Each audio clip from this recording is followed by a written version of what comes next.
Salah satu amalan yang saya ingin, selain apa yang saya sampaikan, amalan ini mohon diberikan perhatian lebih banyak. Sederhana, mudah, tapi manfaatnya luar biasa. Amalan itu adalah bersalawat kepada Nabi Muhammad sallallahu alaihi wasallam.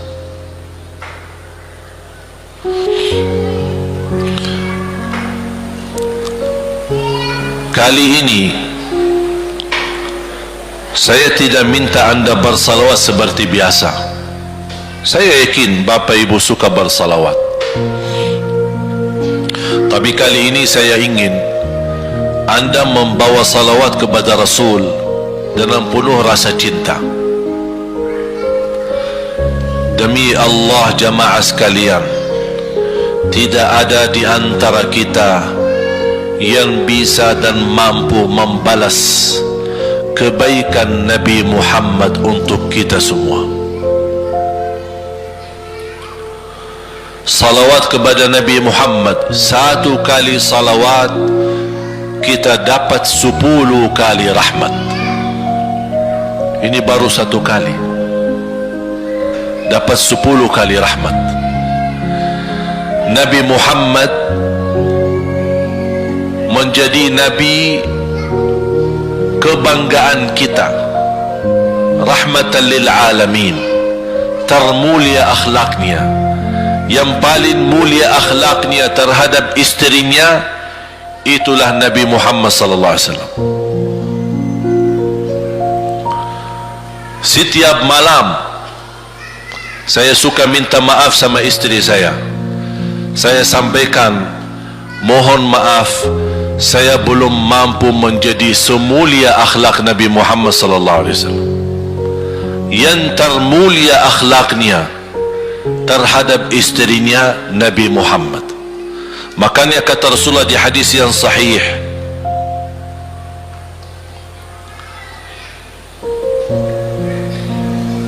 ahsanun nasi akhlaqan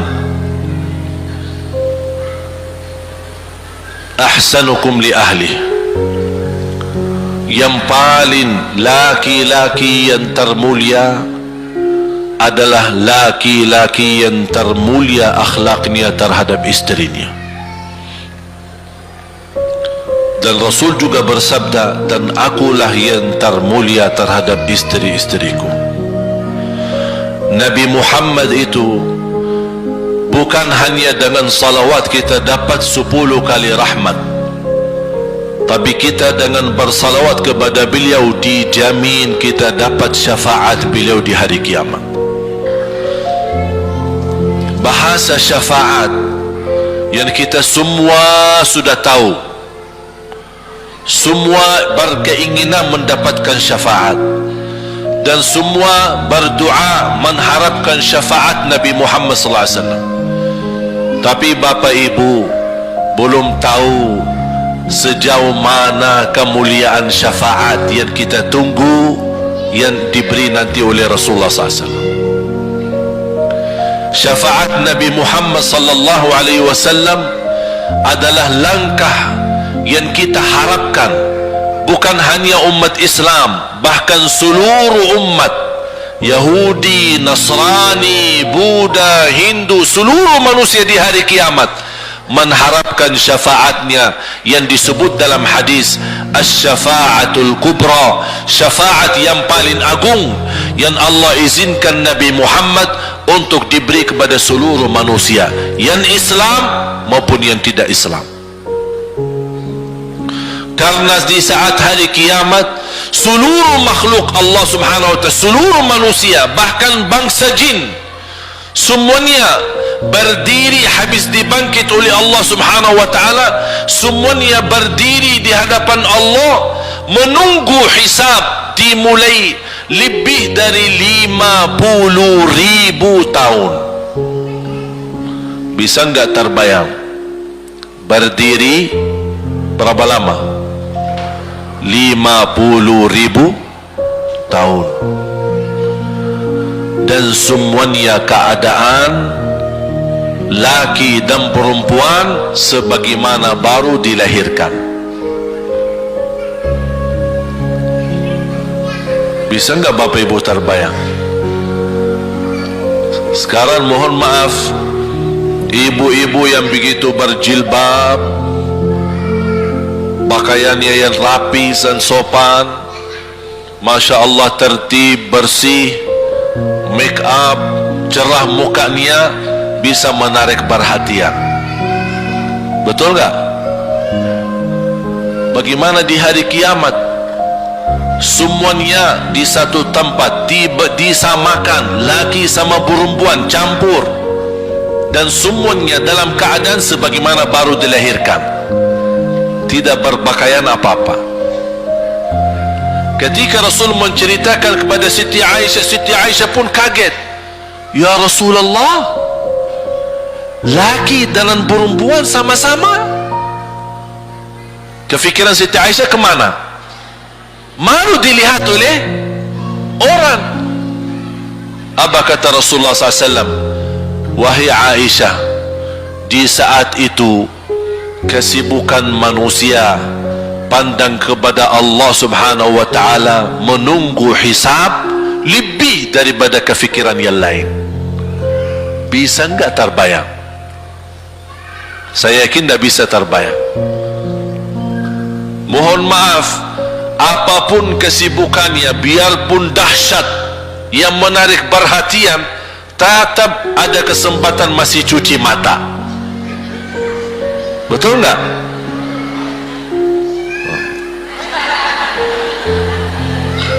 Tapi kalau di hari kiamat beda keadaannya.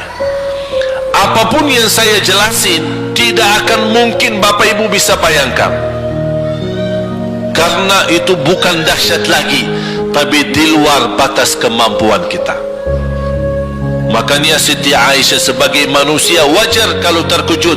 Ya Rasulullah, kami dan laki-laki sama-sama.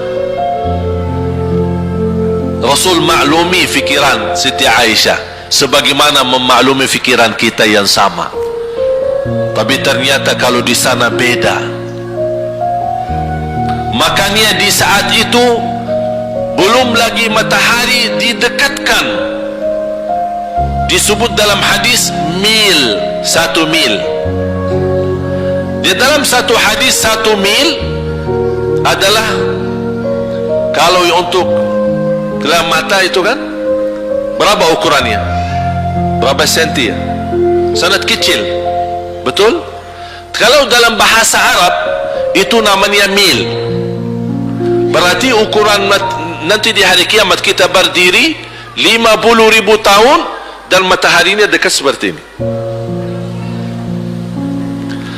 Di riwayat mil bukan yang itu maksud, tapi adalah ukuran perjalanan 1 mil. Kira-kira 1 mil cukup jauh? Sama, kurang lebih berapa kilo? 1,5 kilo? Ya, kurang lebih 1,5 kilo. Sekarang jutaan kilometer kita merasa panas. Sudah ada AC, sudah ada kipas, sudah ada ujang, sudah ada ini, tapi merasa begitu panasnya. Itu jutaan kilometer. Bagaimana kalau 1,5 kilo? Makanya Rasul menggambarkan nanti di hari kiamat, yang biasa di dunia kalau kita keringat dari atas ke, kalau di hari kiamat terbalik, keringat kita dari bawah ke atas. Ini tergantung dosa kita.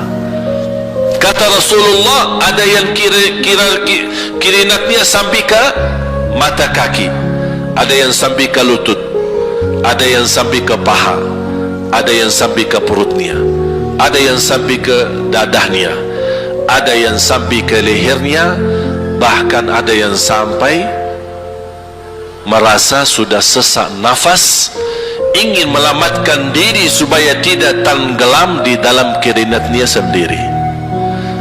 Dalam keadaan itu 50.000 tahun.